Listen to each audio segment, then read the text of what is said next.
Hello, it's Deja, and I'm super excited to be here today with another episode of Built to Brand. I have an amazing guest with me here, Elisa Silva, who is a part owner of an amazing agency here in Dallas, Three-Headed Monster. She's also the managing director of the agency, and honestly, just like a Swiss Army knife, she has become a friend of mine over the years, and so this is going to be a good chat, guys.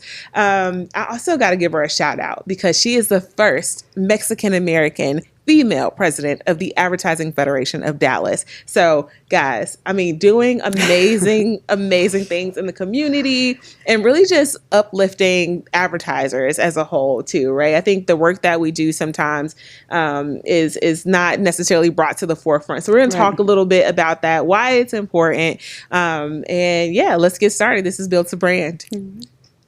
All right, Elisa. So let's get into it. All right, Deja. All right. So the podcast is called Built to Brand, and it's all about what it means to really stand up a brand, what it means to maintain as a brand, and what it means to stand out as a brand, and what is a very crowded social space and a crowded marketplace, all of the above, right?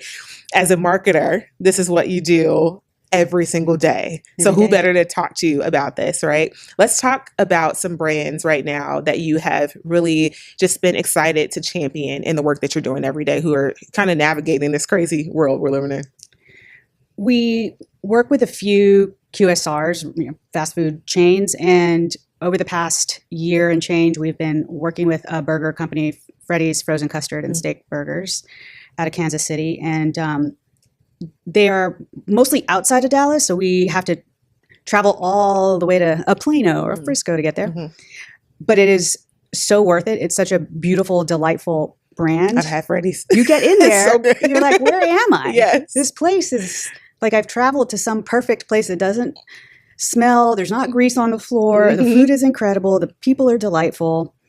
And it's not always the case that the folks that are managing that brand on the client side are just as remarkable. And so we show up to work every day wanting to do right by them. And that goes a long way. The relationship piece of everything, I think, is the day one most critical part, and putting a good foundation down of trust and respect, because those two things are necessary to be able to have tough conversations. Yeah. Certainly hard conversations anytime, but the hard ones, you want to know that you're comfortable and you can look somebody in the eye and say, okay, this is going to be a gnarly one, but here's what the deal is. So that tends to lay the groundwork for everything else. I love it. And the experience piece of it, I think that is a brand that feels so great when you're going in there, that makes our jobs a lot easier because they really pay it off. It's not just fluff advertising that we have to like figure out how on earth to make people believe this difficult thing or make people believe the food is good or the experience is great. We don't have to do that. We don't have to do anything because it just is. And it's honest. Yeah. And they know who they are in their bones as a brand. I love so that makes all the difference in the world, because then we just show up and celebrate it. Yeah. Which is the sweetest gig on the planet, I think. It's amazing. So, I mean, talk about being built to brand. I think they've done, like you said, the groundwork to where it makes it so much easier to storytell. Can you talk about why that's important? I know the groundwork is not always the sexy piece, right? Yeah. That's the hard part. Yeah. But what that yields is a ROI out of this world. So can you just talk a little bit why you feel like that's important to do that work? Yeah, the story piece, we're in a moment in time where everybody needs some air in their days and levity of some kind. And we love offering that up, making things that give people a little brain break and a laugh or a chuckle or make people aware of something they weren't aware of before. And that is all story, and that is all human connection and finding moments that feel real to other people and that they'd watch and giggle because they know exactly what that feels like, looks like, sounds like based on their own experiences. So we're always little hunters trying to figure out what those moments are for all of our brands, frankly, what's going to feel legit, especially in food brands where there are jillions of them. There are massive ones. Little bitty ones are coming up trying to make some room and elbow their way in. So you have to figure out how to set them all apart. And it takes homework on the most human level of who's going in and out, who are these people, how would we want to talk to them that feels like of value to them, of interest to them. Yeah. Let's talk a little bit about Three-Headed Monster. Okay. Because at the end of the day, agencies are building brands, but they are indeed a brand themselves. Oh, man. And I think you guys have done a lot of work to make a brand that is distinctive. And I think a lot of times what we see is that agencies come, they go. Agencies come with very lofty promises and very firm statements about who they are, but you guys have sustained. What do you think is that magic sauce that has kept Three-Headed monstering? Man, it's gonna. I guess I drank the Kool-Aid probably, but now it is of my doing at this point, because it's been 4 years. The agency is 10.5 years old, so there are 6.5 years of that thing being birthed and nurtured before I came around. But when you look at the documents that we use for credentials meetings or meeting new clients, or the language I use when I'm out meeting new people, it has never changed. And the things that my business partner and our founder, Sean, the things that he wrote down on scraps of paper as a thought, as an initial idea with a longer term dream in mind, have not changed at all. So then the mission becomes, everybody needs to know what that thing is from day one. And we onboard every new employee with the exact same 11 slides up front that we show every prospective new client. The story never changes. It's the same inside and outside the walls. We don't noodle it based on another brand. For those upfront slides, that is who we are in our bones, and we commit to that. And we make sure everybody knows that right when they start, and that they know what they're becoming a part of. And I think that not faltering and speaks to Sean's vision, of course. He just knew what he wanted to build and knew that he wanted to laugh in the face of certain agency structures. So I had almost always been on the more creatively led agency side versus big holding company types. So I was all about it. I'm like, let's go. So it's a joy. It's fun. Telling stories is fun. But we do have to protect our brand for sure. And we haven't really changed much. We, refresh. We try to keep things looking and feeling modern, of course, but the story stays the same. The logo stays the same. We did the tiniest font refresh of the letter mark of our logo. Tiny. Very subtle, but generally still the same thing.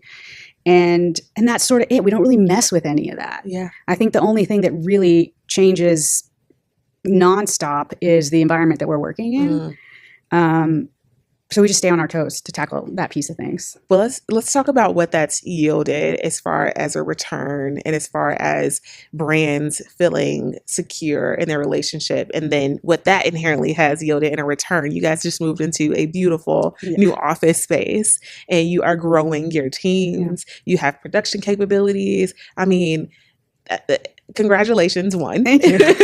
And two, what has that kind of growth felt like for you over the last couple months, year? It's gone fast. It's been 4 years, and it's thrilling. I love being in a creative environment. Obviously my background's in production, more on the film and music video side, so anything that even smells like that world, I'm all about it, and I want to get back to it. And so a big part of growth has been the content studio, Three-Headed Hamster, and giving that entity some space in the new office, and having that there, similar to spaces like this, it just, there's an energy, there's a pocket of energy where things are being made and stories are being told that just filters out among the cubicles and the more sterile places, the conference rooms. People are making things and using their hands and getting dirty. And I thrive on that. I thrive being around people with maker spirits, even if they're not in the quote unquote creative department. I think surrounding ourselves with people in every discipline that somewhere in their bones or a creative spirit makes all the difference in the world. And it's amazing. We double down on it, and it feels like we've done a pretty good job of pulling people to us that can feel the freedom in that. And some of the growth has been from a content perspective, allowing our folks that have interest in something else. People want to direct, people want to learn to be DPs, people want to do other things, edit. So we're trying to find opportunities for people to do that, because why on earth wouldn't we do it if we have the Yeah. resources and they have the fire? It's the most beautiful thing to try to smash those things together and create opportunities for people. And I think it strengthens our brand and the spirit of what we're about. So Awesome. using all our folks to do that has been the secret sauce, I think. I love that. Let's talk a little bit about brands. So we talked about Freddy's, but let's talk about brands in general. It's a challenging landscape, and a lot of folks are having to make some hard decisions right now. Mhm. I am of the belief that a pendulum may swing again, and there are going to be some brands who have done some smart strategic work right now, and there's going to be some who have made some interesting decisions right now. Interesting is kind. It's Yeah. a kind word. Yeah. So, from your perspective, what are some smart things brands should be doing in this season? Everybody needs to not be reactive.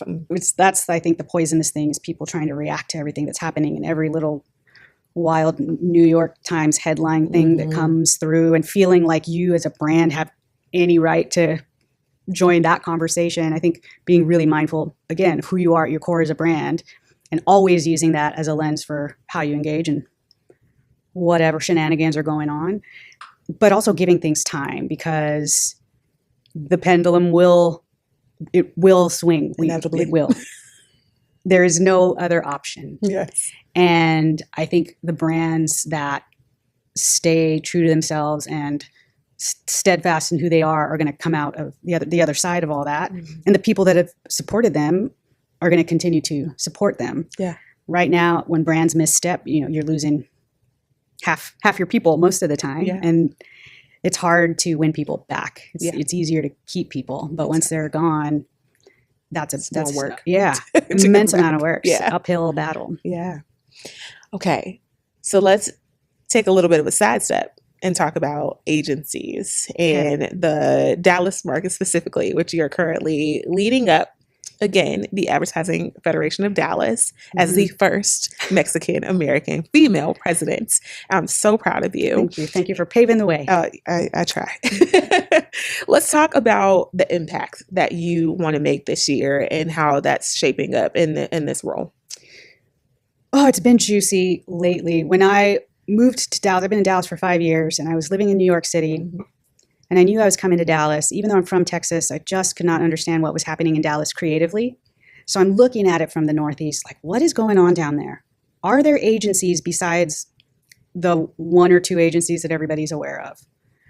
Is there anything else happening that's interesting beyond ad agencies? Because we need all that other stimuli to make the work worthwhile and interesting.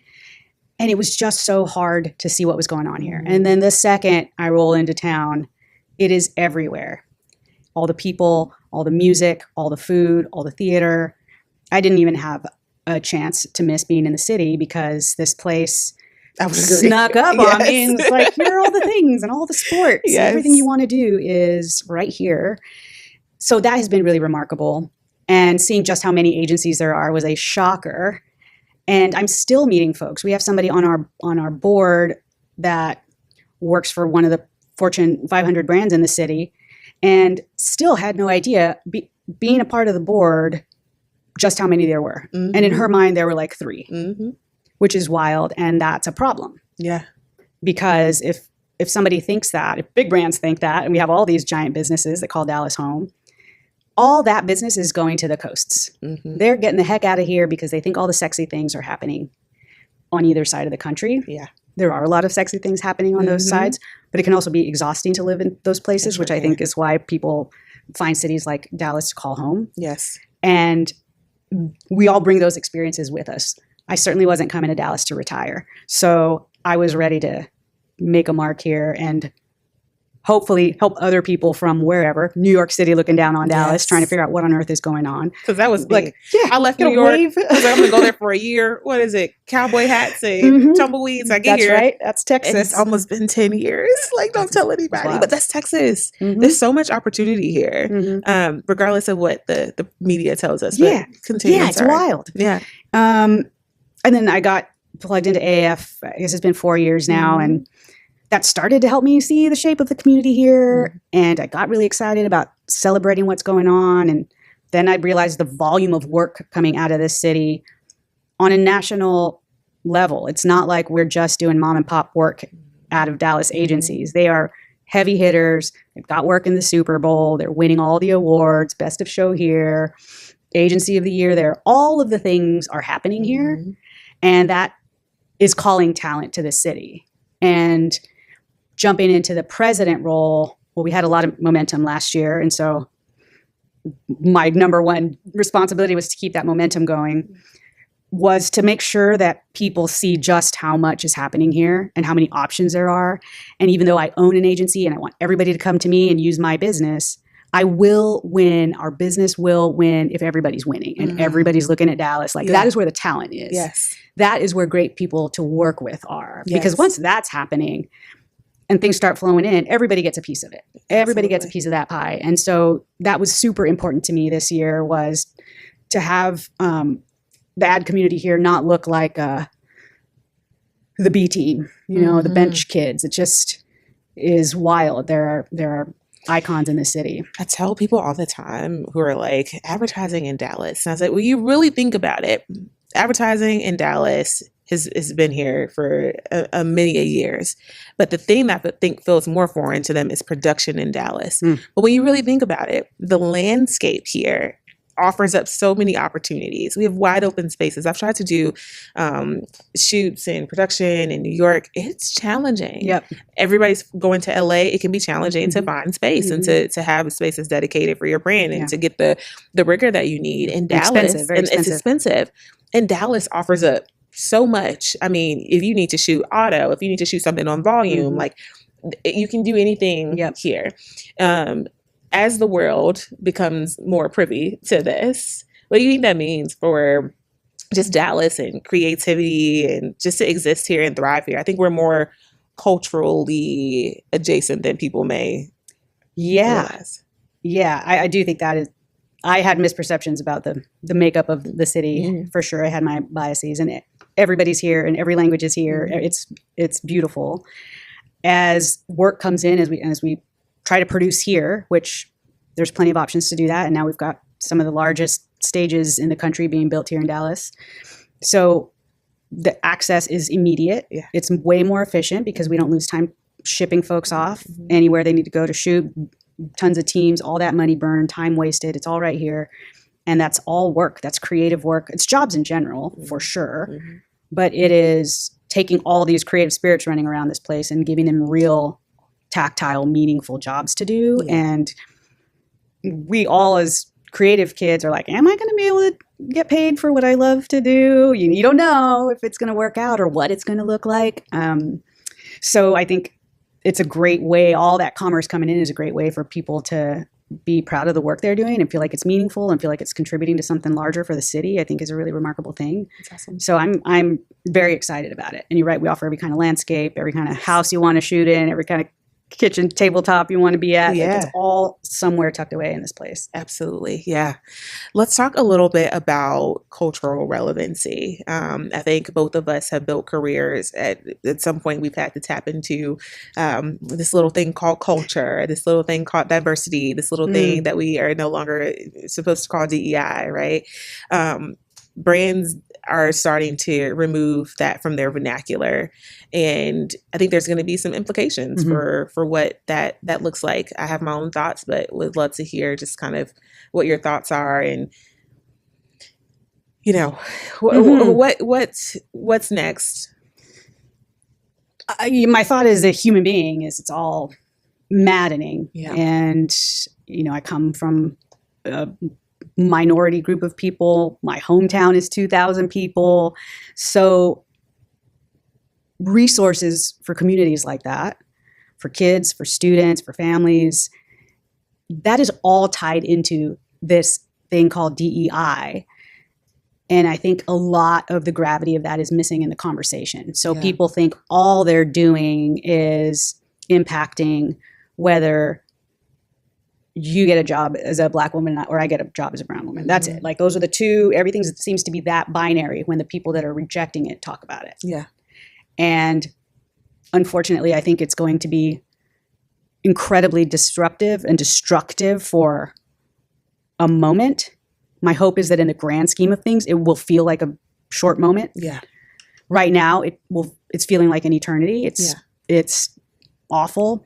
So all we can do, if we believe in it, is keep saying it and living it and adding definition to it and texture to it. Yeah.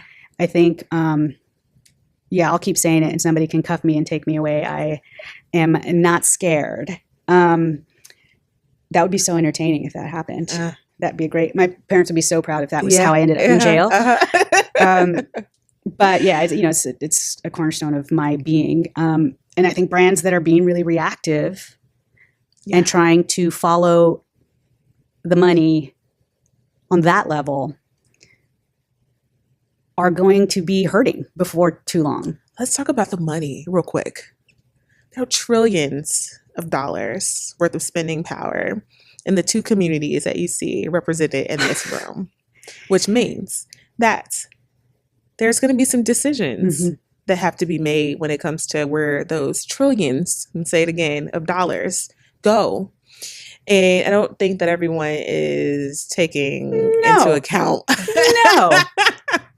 They're not thinking. People are not thinking about it. Yeah. And it's happening at such a high level with such disregard for everybody else. I'm thinking, bro, all you have to do is go walk in your store or go walk in your restaurant or whatever your thing is. Go all the way down that long ass flight of stairs that you have to because you're way up there making these decisions, and go see who's putting what little money they have into your business. Yes. And you are writing all of them off in a matter of hours at this point. That's how quickly those kinds of decisions are happening. And that's how quickly people are getting on board. Yeah. And that is so dangerous, and it's going to cause so much harm to so many people in the short term. And all we can do is keep thinking about how on earth we're going to support people through that and help them bounce back. What I'm praying for is the advent of a new type of business, the advent of a more personalized experience when it comes to how we choose to spend our dollars. And I think what this is also going to do is propel some businesses who are steadfast and who, this is who I am, right? And I think you'll see that a lot with smaller business, but the bigger corporations who are making those stances are interesting. Yeah. Right now too. I've been surprised with just how swiftly some decisions have been made, particularly at like the highest, biggest tech levels. It's just a couple, 3 brands that we all rely on to move through our days and to do our work. And I'm seeing the little logos all over the place in a creative community. Exactly. I'm like, oh man, why are you doing us like this? Because we have no choice but to use you. Maybe we do have choices. Maybe that's the thing is, well, shoot, now we got to find an alternative. So maybe this is the moment where other businesses rise up. I mean, take my money, please, if somebody shows up that can meet these kinds of needs. I agree. I look forward to that. I hope that's the case. I hope that would be a wonderful outcome is, new ways of working and businesses that thought there's no way I could ever go up against brand X. And those brands are losing our loyalty. That share. Yeah, exactly. I love that. I love that sentiment. And I agree as well. The share of wallet is there, and it's kind of up for grabs right now. So, I mean, for all of you who are thinking about starting a business, who have had passion projects that you sold on the side, this may be a time for you to truly invest in yourself and believe in yourself. Because I think there's going to be some opportunity coming up. Yeah, there's nothing to lose. We're already all losing. So might as well give it a go. And I think there's going to be lots of new funding opportunities for the people that do believe and do want to preserve all of the good. I think those pocketbooks are going to open up for up and coming businesses, people trying to do the right thing, which is really exciting. I hope it happens very quickly. Sometimes those things can take a while, but I hope that there are people that are ready to move on that and help rise up some of these businesses that thought they didn't stand a chance, because there is this is a moment for all those brands that thought, oh, there's no way I could ever compete. Like, all the big things that we love, all the big brands that we love are, I would assume, moving from a place of fear, which is a horrible, I would hate that. I would hate if my day was motivated by fear. So I'm hoping there are other folks that are getting excited about investing and about who's going to come up in this moment in time. I agree. So in the same sentiment, let's talk a little bit about why it matters that you are a owner of a agency, Mm. why you are president of an American Advertising Federation, why you are a managing director. Mm. I always say you can't be what you can't Mhm. see. And I've seen some phenomenal women hold, women and then diverse women as well, hold positions of power and work their butts off, Mhm. work 10 times harder than Mhm. some of their counterparts, bring so much to the table, Yeah. care about their teams. But why is it important for you to be here? Practically, it's a numbers game. We know the makeup of the population. We are not minorities anymore. Certainly in the Hispanic community, the numbers have swung the other way. So for all of those people, there's still a lack of visibility in any kind of top seat in any organization. I certainly never imagined being in these kinds of roles, or being on a computer all day, get out of town. I thought I was just going to be, building movie sets and sawing stuff and, working on music videos. I just had never imagined another life. But the second I felt it, the second those doors started opening, I was aware enough to know what I was leaving behind and who I was leaving behind. Yeah. So the momentum kept going. And once it's going, you can't stop it. It's just going. It's going just and going. Yes. So you have to follow it and hope that it's just clearing a path at every turn, even the hardest moments. And they're every day. You live through them every day. Mm-hmm. Even in those moments, I think, okay, I am one of the 1% of female agency owners in the United States of Mexico. Just kidding. I'm one. There's 1%, Yes. right, of women in these positions. And my business partner, Crystal, is in that situation as well. That opportunity. Shout out to Crystal. She was my Crystal? professor back in the day. So, we're skimpy numbers on that front. Mm-hmm. And then you take minority women in these positions, which I'm not a good math person, but that I think is less than 1% of 20-something thousand agencies in this country. Yes. So shame on me if I blow it. Yeah. Shame on me if I close a door. This entire journey that I feel like I'm just at the beginning of, honestly. It is a gift to be able to do what I love with people that are remarkable. And I owe it to the work, the storytelling. I owe it to that thing to make sure that the path is clear for other people like me, like you, the people that are coming up in totally different ways, not with lots of money, not in big cities, not with a ton of access, not at big schools, all of that kind of stuff. We have to create opportunities for those folks to change that skimpy 1% number, certainly in the world of agency ownership. So there's no option. I don't ever think about not doing it, even if I'm super tired or it's terrifying every day owning a small business. Even then, it's never an option to give up on it, because I feel like I would be giving up on everybody that is 1 second younger than me and brown and a creative inspiring being. Yeah. I would just be completely ruining it. So it's a huge motivator. Yeah. I don't even question it anymore. It's like a fundamental responsibility to make sure those doors stay as wide open as we can swing them. Yeah. Even in these moments in time where I can almost feel them coming into my face and everybody behind me, and I just stick my foot in there like, you're not going to smash this door closed. You're not going to do it. People have worked too hard before us to make that little bit of room for us to roll in. So I think we have to honor that at every turn. Yeah. I agree 1000%. And I remember sitting in your living room and saying, Elisa, I got some decisions to make. I got a journey ahead of me. Yeah. And it's not very clear right now. But I know how and who I'm going to have to be and the work that I'm going to have to do to stay on this path. And I remember you said, like, Deja, go. You gotta Like, go. yeah, go. You got it. Like, what are we even talking about right now? Yeah. And I mean, thank you to you who have become such a good friend and confidant of mine, and really a motivator on so many occasions as well. So I don't know if you even know that you've done all those things for me, but you have. I'm thrilled.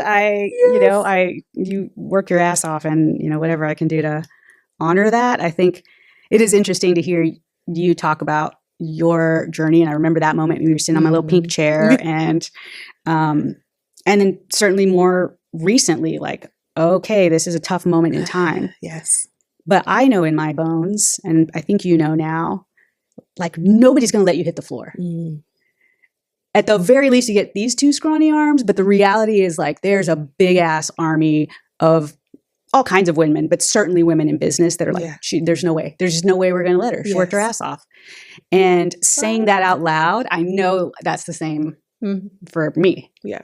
I just had to hear myself say it to know that to be true. Because we have those moments where we're like, oh God, it's cut. The impact is imminent. Yes. But it just won't happen. People won't let us get to that point. Yeah. We might walk right up to it. Yes. But everybody's working too hard and wanting to support each other to let anybody hit the ground. And so there's a comfort in that. Y'all, I'm about to cry on this podcast episode today. But I mean, yes. And I talk about this, and I talked about this earlier, but we're in this season where depression, the rates of depression are so high, where loneliness is so high. Everyone feels like they're on an island of one, even if they're on an island of a million. And it's all because we are glued to our phones. We're living in this like dual reality where we think we are connecting with people, but we're not actually connecting. And what I can say is that every instance that I have connected with someone organically, with you, with other professionals, other friends, and just that, even I said to you earlier, hey, I called you just to check on you. I didn't want anything. Because we're so used to people calling and it being transactional, especially with all of the plates that we have juggled over the years. It's like, did you do this? Did you get this? Did you need this? Right. And so I think we just have to be more intentional about seeing one another. And you're right. And I really appreciate you saying that. I do feel immensely supported and loved. I love it. And that's a whole podcast for another day to talk about what that journey has looked like and for been sure. like. You definitely have to do all that. I'll ask you the question. Maybe that's what we do, because there's a story, or what all my friends say. You got a testimony, girl. I do. It's invigorating. This is a perfect example of how invigorating it is to see somebody else winning. You're like, oh my God, it is beautiful. It's inspiring. You're like, oh shit, now I gotta go make something. I gotta go record something. I gotta go use my hands. Yes. It's such an energy. It's infectious, and it is completely scalable, which is very exciting, because in our business, it's hard to figure out what the things are from a marketing perspective that are scalable or not scalable. And human resources, people's time, how can we optimize people's time and scale people's talents? But the energy that these kinds of things bring is infinite, scalable infinitely. Yes. And that's a remarkable and exciting thing. Well, I appreciate you. Tell the people where they can find you, where they can find Three-Headed Monster. Ooh. So you can find me in so many places. Amazon.com. Threeheadedmonster.com. So the number threeheadedmonster.com.